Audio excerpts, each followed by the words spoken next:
baby. So good to be back in the studio. I missed all of you guys. And sitting to my left today, a very, very dear friend, the one and only Shaun Morash from The DA Show. You listen to it on CBS Sports Radio and so many of these stations.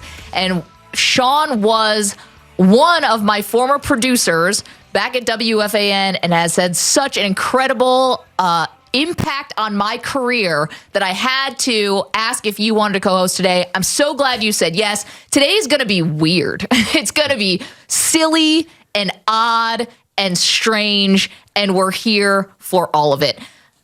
Let's get started. I'm ready to go, Maggie. Those are such very kind words, although now I question everything I thought about your career because it must suck really bad if I had a big impact on it. You're never sure where inspiration's going to hit you. And Shaun, I always say that you are a guy who cannot sit one out. And I always appreciate that about you. You're on at all times. And let's start here with our first topic for today, because if you're not rooting for Baker Mayfield to throw this back in the face of the Cleveland Browns, I don't want to know you. That means you don't like sports, of what this is the gift that we've all been given as sports fans.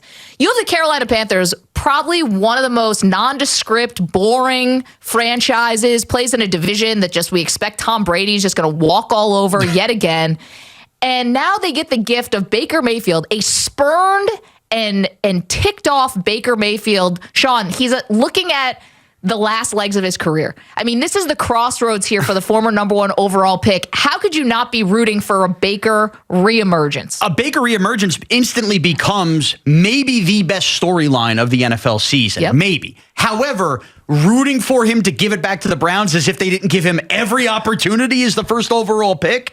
I mean, all he had to do was essentially not be not Channing Frye, who's the Browns I already forgot his name. DeShone Kizer? Yeah, or any of those guys. Okay. Insert that long list of Browns jersey names that they wore. And he was just slightly better than everybody else and got him to the playoffs. So, yeah, I'm rooting for him in a sense because that's a great NFL story. But the Browns don't owe him anything back. No. Spurned. Come on. No, they do. Because this was classic Browns dysfunction. And nobody really thinks about that because everyone's looking at Baker last year and how bad he was. He was playing through the shoulder injury on the non-throwing shoulder. And nobody stopped and looked at who were the three coaches that Baker had in his first 3 years with the team. Hugh Jackson. Stinks. Greg Williams. Really stinks.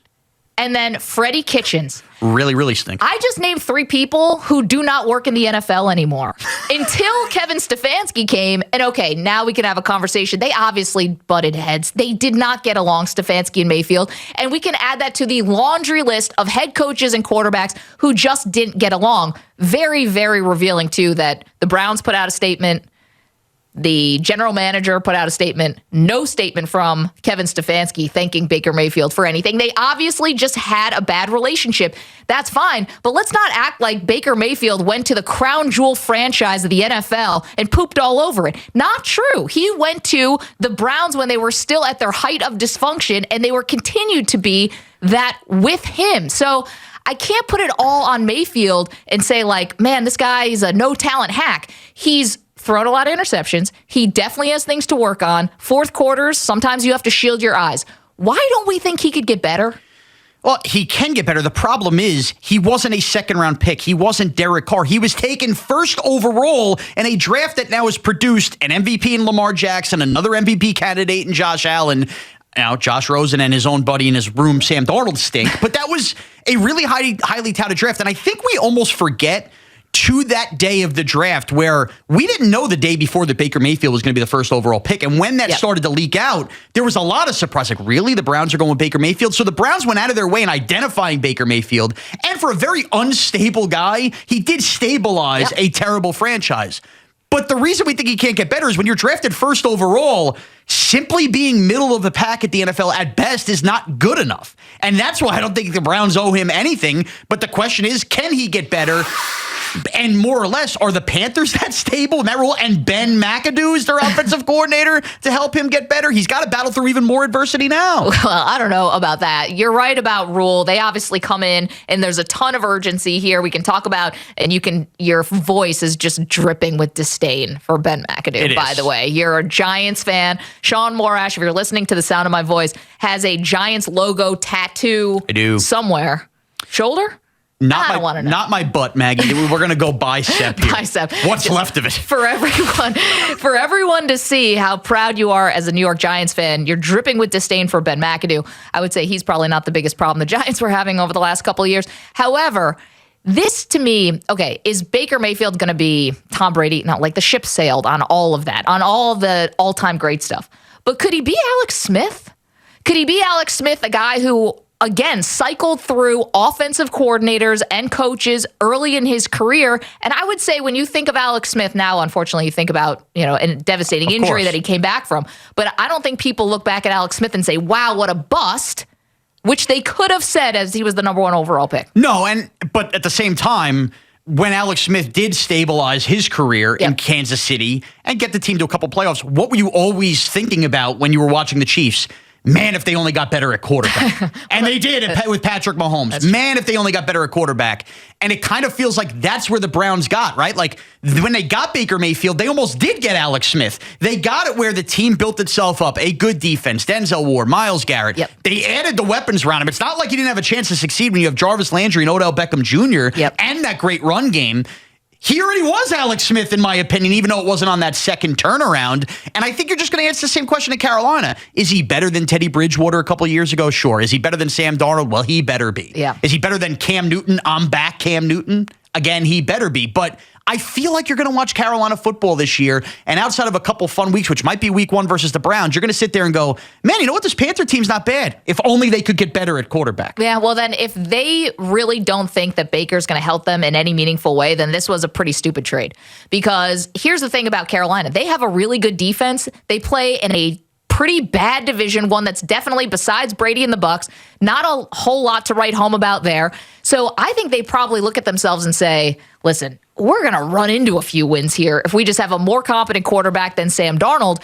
And because our defense is good, we have to finally show people we're going and taking a step forward. Because if there really was no possibility of improving with Baker, then the better move would have been stay with Darnold, have another year on the treadmill, and try to retool and get a quarterback. I think the Panthers, you do this trade because if you're Matt Rule, it's desperation time with David Tepper. He invested a lot in him as the head coach. And how many times can Matt Rule go through quarterbacks and not see the team get any better when he was hired on getting the most out of nothing at Temple and Baylor and do this? So I understand it from a Panthers perspective. And by the way, they might make some noise this year because there's wide open room in that wild card race in the NFC. You basically know 3 locks for the playoffs. Who else? Flip a coin. Maybe the Panthers find their way into that. And I think that's what the Panthers have to be expecting. But is that what we're expecting from Baker Mayfield? Is that the ceiling, right? If he doesn't crash and burn, is it just get this franchise to a place where the coach feels safe before they're looking elsewhere? I just have a hard time envisioning the next 8 years being successful football in Carolina for Baker Mayfield. No, I think that this is probably a year where, barring him having a slam dunk Pro Bowl season or something, this is his audition for the rest of the NFL. 855-212-4CBS, 855-212-4227. Okay, if you're not rooting for Baker Mayfield, you're missing it. You're missing it in terms of the story. But want to hear from you, want to hear how you're thinking. Do you want to talk about that 2018 draft? That was it's my favorite draft to talk about because I don't stop talking about it. I think I was working with you during the 2018 draft and I hated it right away. I remember where we were. It was at the Hooters in Midtown, doing an appearance for WFAN. It was the first time I ever tried a fried pickle, so that was exciting. And do you like the fried pickle? I feel like that kind of went out already. No, I liked it at the time. That was a big fad. Nobody's doing the fried pickle anymore. I know, and I think that's a mistake. I think we got to bring it back. And also, little did I know that my team was going to select what was going to be the future of the franchise. So that was a really unbelievable day. And I do think you were there. Yes, I do remember this. Now, I've had a lot of Hooters trips in my days, so separating and discerning them. And by the way, a lot just runs into the other. A lot of Hooters trips where I've walked away frustrated with the Giants. So that was definitely one of many. Just frustrated, period. Right, when they take Saquon Barkley. But it is amazing to look back and think, and from that point of talking about the 2018 draft, how do Sam Darnold, and I find this very interesting, how do Sam Darnold and Baker Mayfield interact in camp, interact in those quarterback meetings? Because these are two guys that went to the combine together, all those meetings that are coming into each other. Both, it's almost like a weird Squid Game situation with Baker Mayfield and Sam Darnold on a very minor level. Yeah, I was like, what just happened? We're talking about their football careers here, but like, one's career might be toast here if they can't beat out the other. Now, we don't expect Darnold to be the starter, but how do those two respect each other in this room? They got to be out to basically, eat each other's souls. It's going to be awkward. And I would say, I think Darnold probably gets traded if there's some kind of training camp injury or something like that. If someone gets really desperate for a quarterback, I might see them trading Darnold away. I know he knows the offense and all that, but they have Corral sitting out that they just used a third-round pick on. And that's the other thing, too. Doesn't that feel like such a waste of a draft pick? I know it's not a first-round pick, it's a third-round pick, but